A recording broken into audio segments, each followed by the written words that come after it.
Hi guys! Good morning, good afternoon, good evening. Welcome back to my channel. And for today's video mga bi, nandito na naman po tayo. Ito po tayo ngayon sa Bams Garden. Well actually guys, ito po ay sa isa sa mga pinapasyalan rin and pinupuntahan po mga bi ng mga family na nag-a-outing. So nandito kami ngayon mga bi. So kasama ko po yung isang kambal ko po na kapatid. So yung isang mga bi hindi na nakasama dahil nagpa-enroll. And then yung akin pong kaibigan. So, tatlo lang po kami and talagang pinaghandaan ko ito mga be. Naglaan ako ng pera talaga dito para na rin mga be, maipasyal ko kayo dito sa lugar namin mga be. Sa mga magagandang pwedeng puntahan dito sa lugar namin kung sakali man na malay nyo, mabisita ninyo yung probinsya namin. Well actually guys, maganda po ang lugar. And feel mo na province talaga. Kasi mayroong mga tanim na mga papaya, and then may mga bulaklak. So, nice po ang place. Magaganda po ang makikita ninyo. Medyo katirika na ho ng araw, kasi yan alas 8 bago kami nakarating dito. So, yung mga bee. Kung makikita nyo mga bee, marami pong may mga kabahayan po. Medyo malayo lang yung distance ng bahay nila. And then, syempre, mga bee more on Yugan. Mayroon po sila ditong papaya. May mga papaya po sila dito. Mga biso, parang bulaklak na rin siya. Hindi ko nga lang alam kung ano yung pangalan niya. Pangalan ang tawag niya. Basta't bulaklak. Oh. And then meron sila pong saging. Yan. And then meron pong basketbulan din. May puno ng nyug.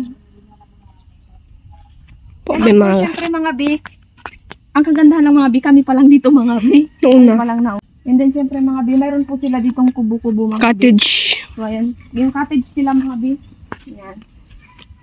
Ito mga bi ay meron rin pong ihawan dito. And then kung gusto niya naman pong mag-sing along, Meron din. sing along with your friends, yun with your barkadas, ay meron din po sila dito. And then may syempre mga bi, yan, di mawawala, may mga misa, may simple lang talaga mga bi. It's a province life lang, simple lang. And then ang bubong mga ito, nipa lang ito eh. Nipa. Malinis naman pa mga bi ang paligid nila. So, siyempre, if you want to play volleyball or badminton, yan, meron dito may net. And of course, siyempre, my friend na maganda, Yan, hi. Say hi to my vlog. Hi! So, yung payong-payong mga bi, yung lalaksan eh. Yung cottage na ganito mga bi, yung payong-payong na ito mga bi. 150 pesos. Di ba? 150 pesos lang. Yes.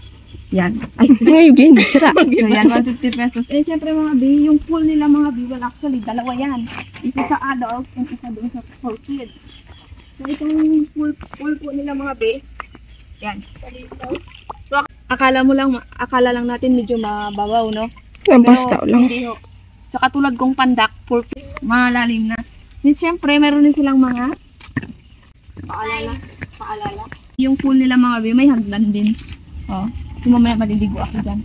Yan. And then yan. Paalala po sa mga gustong pumunta dito sa Bams Garden. Wag mo kong kakalimutan. Yan. No diving, no jumping, and no running. Siyempre, tama naman yun. Ayan. So, nice mga bi, oh. Ganda. Dito. Nice plants din mga bi. Ang ganda. And then, ayan. Tingnan nyo mga bi, oh. May paganito rin sila dito. Tulay-tulay. Well, actually mga bi, ito pala dito mga bi, ayan, hugasan ng paa. So before tayo mag-dive dyan, before tayo maliligo dyan, kailangan maghugas muna tayo dito ng paa. Hugas ng paa bago lumusong. Ayan. And then, wow, nice. Ganda. Lord, anong tawag dito? Ito, sa ano na to? Well guys, hindi ko naman alam talaga tawag dito. Kung ano. Ito Christmas tree siya. Yes. Oh, parang Christmas tree. Comment down below kung sino man po yung nakakaalam ng tawag dito. Ngayon lang rin naman ako wala actually nakakita na rin ako ng mga ganito pero madalang. Ngayon lang ulit ako nakikita. So malapit na po ang Bear. Malapit na mag-December. Advance na agad. Ting. Meron silang ilaw-ilaw dito. Ayan. So nice.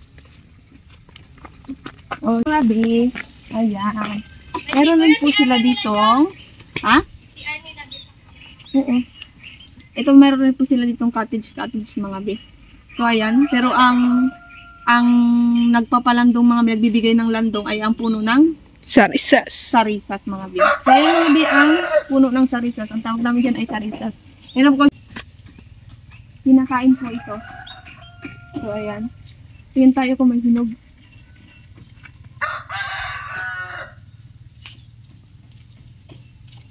Pwede na ako for swimming. No. So, may hinog siya mga be. Ayan, may dots pa. So, yan po ang bunga ng sarisas mga be. Ito. And syempre mga be, meron rin po sila dito. Syempre, kung nagsi-CR tayo, naiihi tayo, o napapadumi tayo, so dyan lang punta. And then, hugasan rin po doon ng kamay may gripo-gripo. Feel mo yung kalikasan. So, ayan. Syempre mga be, CR in shower. No eating beside the pool. O, huwag na kumain sa tabi ng pool. Dito po yung aming mga gamit-gamit. Yan. Yan. It's glitter niya yung mga Siyempre, may kanin tayo dito. Ano siya kaya sa akin? Kasi mga be, Ipasit ako na. Yan yung mga baon natin. meron tayong plato-plato dito, mga plato dito. And then, actually mga be, ayan. Yung niluto ko pong adobo. Wow. Yung ginawa ng friend ko na coffee jelly. Kasi paborito ko talaga, hindi pwedeng mawala. Pero luto rin ako ng fried chicken. Pero mga be, meron po tayong rambutan, tuklap. So, masarap. Meron tayong mga pizzeria. Ito. Meron rin tayong mga be, tubig mga be, and mga drinks mga be, kung siyempre mauhaw. Maya naman ako sa kapatid ko, mauhaw na. Jar. Yan. Siyempre may ganyan tayo. Iwalay na. Sa mga pang-kids. Pang adult, doon sa kabila mga be, and then ito pang kids. So 3 feet, 4 feet. So ayan. Pero hindi porket 3 feet ito mga be, basta lang ninyo, halimbawa may magpunta dito, basta lang nila, o sige lumublob ka na dito. Ay hindi po pwede. Kasi medyo may kalaliman pa. May mga paalala mga be. And syempre mga be, dito po tayo. Ayan. Syempre akyat po tayo dito sa tree house po nila. Ayan. Tree house. Dito po ang tree house nila. So maganda po. Kapag nandito ka, may mga nakasabit-sabit din po na. Pakpak. Tawag dito ay pakpaklawin mga be. Dito sa amin. Pakpaklawin mga be. Yan dito sa taas mga be. Dito sa tree house mga be. Makikita mo na mga be yung. Makikita mo na dito mga be yung ganda ng lugar ng ano na ito mga be. Ng lugar na ito. Makikita mo yung view. So ayan. Makakalanghap ka dito ng hindi toxic na hangin kundi fresh air mga be. So ayan. So mag-relax ka. So ang kanilang pool po ay shape heart. Ayan.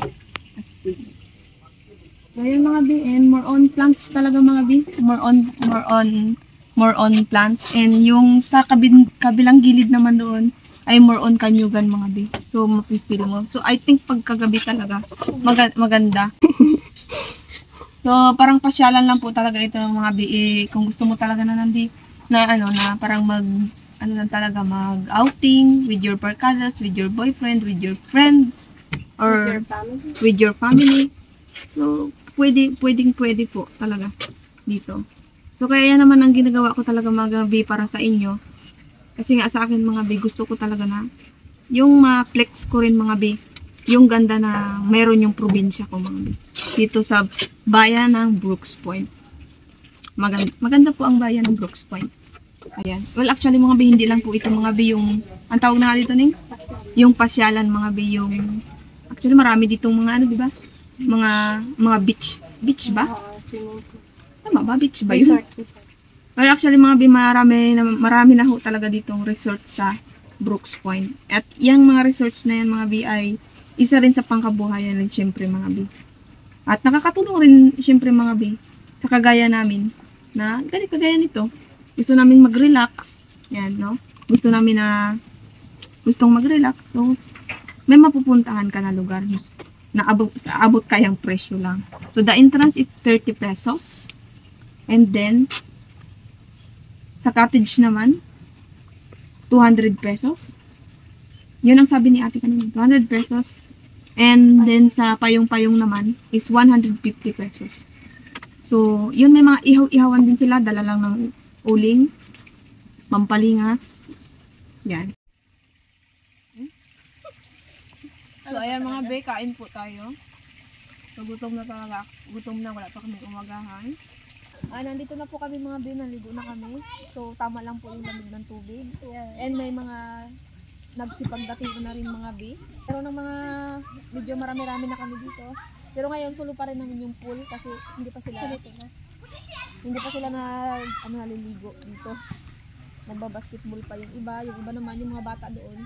Sa kabilang pool, enjoy na enjoy sila doon. So, ayan. Kasama ka. Ano ba? Tara, maglangoy na ka. Ay, kung baka doon sa 5 feet doon? Oo, hanggang 5 feet ha. Hanggang saan? Hanggang doon ako sa 5 feet. Ayoko.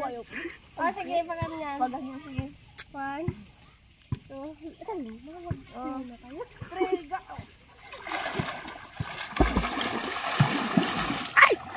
Ay, naku. Punta akong babasahin pa.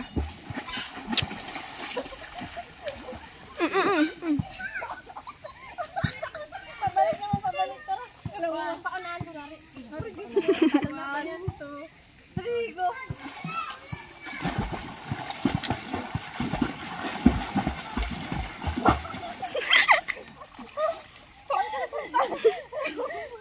Dahil mga be, hindi naman po ako mga be marunong lumangoy. Wala lang talaga. So, medyo ano lang. May chlorine kasi ang tubig. Medyo masakit-sakit lang sa ilong. But okay naman mga be. Sulit ang 30 pesos. Ayan. Malapit lang. Saka malapit lang po. So, sunod mga be ay Sabsaban Falls na naman tayo mga be. I-vlog ko rin po 'yon and abangan niyo po 'yon. Para 'yon sa inyo, para po 'yon sa inyo.